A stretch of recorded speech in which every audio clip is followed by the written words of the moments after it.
बिस्मिल्लाहिर्रहमानिर्रहीम। अस्सलाम वालेकुम। टू नाइट स्पेशल में खुश आमदीद। रजब के महीने में मोस्टली घरों में कूंडों की न्याज दी जाती है, लेकिन सर्दियों में बहुत से लोग इसको एज ए स्नैक्स भी बना के स्टोर करते हैं। आज मैं आपके साथ परफेक्ट मेजरमेंट के साथ कुछ ऐसी टिप्स शेयर करने वाली हूँ जिन्हें फॉलो करने के बाद आप बहुत ही ज़्यादा क्रिस्पी और टेस्टी मीठी टिक्कियाँ बना के तैयार कर पाएंगे। तो बिना टाइम ज़ाया किए चलते हैं आज की रेसिपी की तरफ। रेसिपी को बनाने के लिए मैंने 3/4 कप ली है सूजी। मोटी बारीक कोई भी चलेगी, लेकिन इसे छान के इस्तेमाल करें। और उसी कप से नाप के हम यहाँ पे डालेंगे 2 कप मैदा। आप अपने घर में मौजूद कोई भी बर्तन सेट कर लें, उसी से नाप के हम सारी चीज़ें डालेंगे। और 1 कप हम इसमें डालेंगे पिसी हुई चीनी। अगर आपके पास पिसी हुई चीनी नहीं है तो आप आधा कप दूध में 1 कप चीनी को डिज़ोल्व कर लें तो भी चलेगा। तो 3 बड़े चम्मच मैं यहाँ पे डाल रही हूँ सफ़ेद तिल, और साथ में हम डालेंगे 1/4 चम्मच सब्ज़ इलायची का पाउडर फ्लेवर के लिए। आधा चाय का चम्मच जाएगा इसमें नमक, और आधा चाय से थोड़ा सा कम हम इसमें डालेंगे बेकिंग पाउडर, जो कि बिल्कुल फ्रेश होना चाहिए। 3 टेबल स्पून हम भर के डालेंगे इसमें घिसा हुआ नारियल, जिससे बहुत ही ज़बरदस्त फ्लेवर आएगा। सभी चीज़ों को हम अच्छे से मिक्स करेंगे और इसके बाद हम इसमें डालेंगे मोहन के लिए देसी घी। 3 टेबल स्पून मैंने देसी घी लिया है। अगर आपके पास मेल्टेड घी हो तो आप 5 टेबल स्पून इसमें देसी घी डाल दें।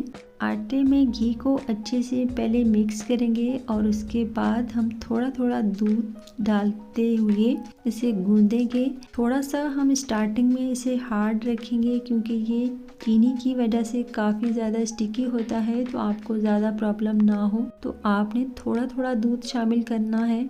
और उसके बाद आपने इसको एक सॉफ्ट डो बना के रख लेना है तकरीबन 1 घंटे के रेस्ट पर। अभी आपको ये काफ़ी ज़्यादा स्टिकी लग रहा होगा और ये काफ़ी ज़्यादा सॉफ्ट भी है, लेकिन इसमें सूजी है तो जब थोड़ी देर के बाद ही फूल जाएगी और आटा सेट हो जाएगा। आपने परेशान नहीं होना। तो इसे हम रख देते हैं साइड पे, और 1 घंटे के बाद मैं आपको दिखाती हूँ कि आटे की क्या कंडीशन है। तो 1 घंटे बाद आप देख सकते हैं कि आटा बिल्कुल सेट हो चुका है। एक बार हम इसे थोड़ा सा और गूंदेंगे 1-2 मिनट के लिए, और अब हम बनाते हैं इसकी टिकिया। यहाँ पे मैंने एक पॉलीथीन बैग लिया है, इसे कैंची से काट के इसके ऊपर घी अप्लाई करेंगे। जब भी आपने सूजी की टिकिया बनानी है तो घी का ही इस्तेमाल करें, इससे टिकिया ज़्यादा क्रिस्पी बनती हैं। नॉर्मल हम पेड़ा बनाएंगे जिस तरह रोटी का बनाते हैं इस तरह, और ऊपर पॉलीथीन बैग को रख के हम आसानी के साथ इसको बेल लेंगे। टिकिया बनाने का ये बहुत ही आसान और परफेक्ट तरीका है। अगर आप डायरेक्ट इसे बेलन पे बेलेंगी तो ये बहुत ज़्यादा स्टिकी होने की वजह से चिपकेगा और आपको प्रॉब्लम होगी। अब यहाँ पे मैंने एक बोतल का ढक्कन लिया है। आप कोई भी शार्प एजेस वाला गिलास, कटोरी या कुकीज़ कटर से भी काट सकती हैं।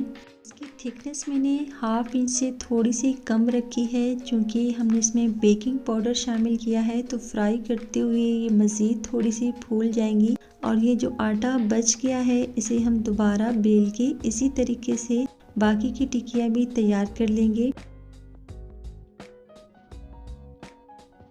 अगर आपको टिकिया बेलने में थोड़ी सी प्रॉब्लम आ रही हो तो आप इस आटे को थोड़ी देर के लिए फ्रिज में भी रख सकती हैं, तो ये सेट हो जाएगा। और अब हम चलते हैं इसे फ्राई करने की तरफ। तो मैंने घी लिया है पैन में, और इसका टेम्परेचर थोड़ा सा मीडियम टू हाई होना चाहिए, क्योंकि जैसे ही हम इसमें टिकिया डालेंगे तो ऑयल का टेम्परेचर एकदम कम हो जाता है, और जब हम सारी टिकिया डाल देंगे तो हम फ्लेम को लो कर देंगे।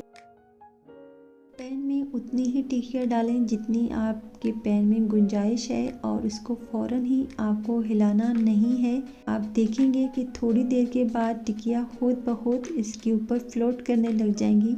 अब आपने इसको फ्लिप करना है किसी भी चम्मच या कांटे की हेल्प से।